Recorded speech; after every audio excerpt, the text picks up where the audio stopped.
بسم اللہ الرحمن الرحیم۔ السلام علیکم ناظرین، پھر ایک بار خوش آمدید آپ حضرات کا۔ آج کا ہمارا موضوع ہے نبوت کا دعوے دار اور ایک بہروپیہ مسیلمہ کذاب۔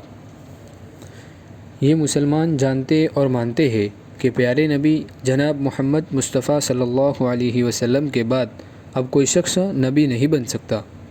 اللہ تعالیٰ نے آپ پر نبوت ختم کر دی ہے۔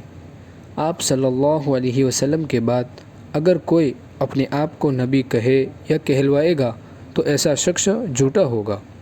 سبھی جانتے ہیں کہ کوئی شخص اپنے آپ تو نبی نہیں بن جاتا، بلکہ یہ تو اللہ کی مرضی ہے، اور اللہ تعالیٰ نے قرآن مجید میں فرما دیا ہے کہ محمد صلی اللہ علیہ وسلم کے بعد اب کوئی نبی نہیں ہوگا۔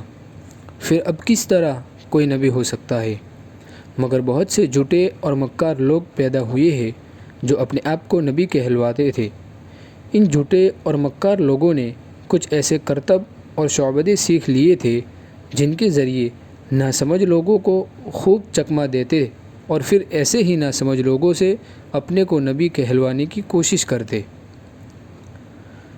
تھوڑے ہی دن ہوئے ہمارے ملک میں ایک جھوٹا شخص پیدا ہوا۔ اس کا نام غلام احمد تھا۔ یہ شخص قصبہ قادیان یعنی پنجاب کا رہنے والا تھا اور اپنے کو نبی کہتا تھا اور کہلواتا تھا۔ ایسے ہی جھوٹے مکاروں میں ایک شخص مسیلمہ کذاب بھی گزرا ہے۔ اس نے بھی اپنے آپ کو نبی کہلوانے کی کوشش کی تھی۔ اس شخص نے پیارے نبی صلی اللہ علیہ وسلم کے بعد ابو بکر رضی اللہ تعالیٰ عنہ کے زمانے خلافت میں دعوی نبوت کیا۔ آئیے ہم مسیلمہ کذاب کی کچھ چال بازیاں اور ایک دو کرتب بیان کرتے ہیں جنہیں دیکھ کر آپ سمجھ لیں گے کہ مسیلمہ اور ایسے ہی لوگ کیسے جھوٹے اور مکار ہوتے ہیں۔ اپنے آپ کو نبی کہلانے سے پہلے مسیلمہ کذاب مارا مارا پھرتا تھا اور ایسے لوگوں کو ڈھونڈتا پھرتا جو منتر جنتر، ٹونے ٹوٹکے، جادو کرتب، چال بازیاں اور طرح طرح کے ہتھ کنڈے جانتے ہو۔ وہ ان سے یہی سب باتیں سیکھا کرتا۔ چند ہی دنوں میں اس نے بہت سے کرتب سیکھ لیے اور اب وہ لوگوں کو اپنے کرتب دکھا کر چکما دینے لگا۔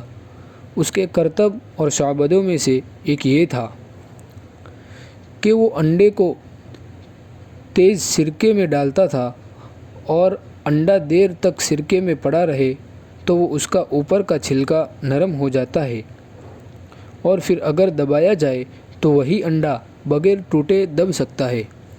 مسیلمہ کذاب کو یہ بات کہیں سے معلوم ہو گئی۔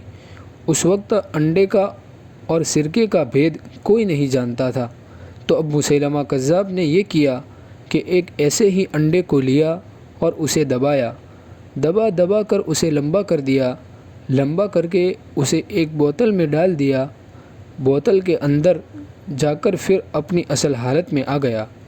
مسیلمہ کذاب نے بوتل کو بند کر دیا اور پھر لوگوں کو دکھاتا اور کہتا پھرتا کہ دیکھو یہ میرا معجزہ ہے، خدا نے میرے ہاتھ سے تنگ منہ کی بوتل میں بغیر ٹوٹے صحیح سلامت انڈا ڈلوا دیا۔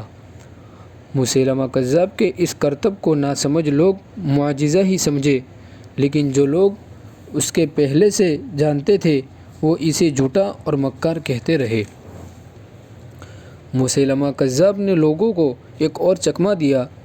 ایک اندھیری رات میں اس نے کہا، آج رات میرے پاس اللہ کا بھیجا ہوا فرشتہ آئے گا، فرشتہ آسمان سے اترے گا، جو لوگ باہر ہوں گے وہ گھروں کے اندر چلے جائے، اگر کوئی فرشتے کو دیکھنے کی کوشش کرے گا تو اس کی آنکھوں پر بجلی گر پڑے گی اور وہ اندھا ہو جائے گا۔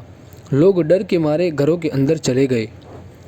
رات کے وقت جب ہوا تیز ہو گئی تو مسیلمہ کذاب نے پتنگ اڑائی۔ پتنگ دمدار تھی۔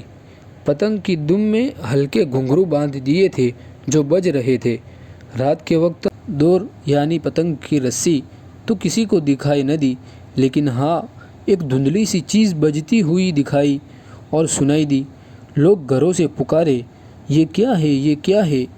مسیلمہ نے چلا کر کہا، یہی فرشتہ ہے، تم لوگ اپنی نظریں جھکا لو، اس کی طرف مت دیکھو۔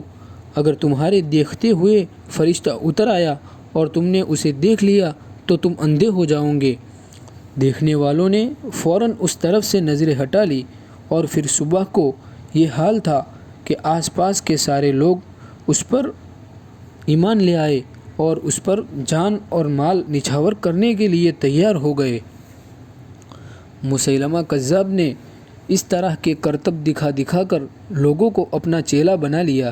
جب اس کے پاس بہت بڑی جماعت ہو گئی تو اس نے کئی شہروں پر قبضہ کر لیا۔ یہ خبر سیدنا ابو بکر رضی اللہ تعالی عنہ کو ہوئی۔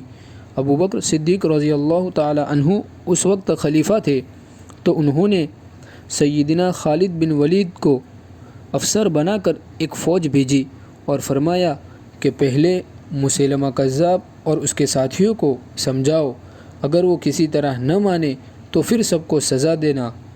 سیدنا خالد رضی اللہ تعالی عنہ نے جا کر انہیں سمجھایا، مگر مسیلمہ اور اس کے ساتھی لڑنے اور مرنے پر تیار ہو گئے، تو حضرت خالد بن ولید رضی اللہ تعالی عنہ نے بھی مقابلہ کیا، جس کی وجہ سے مسیلمہ کذاب قتل ہو گیا اور اس کے ساتھی بھاگ گئے، اور اسی ایک جنگ کی بنا پر اللہ کی زمین اس ناپاک برائی سے پاک ہو گئی۔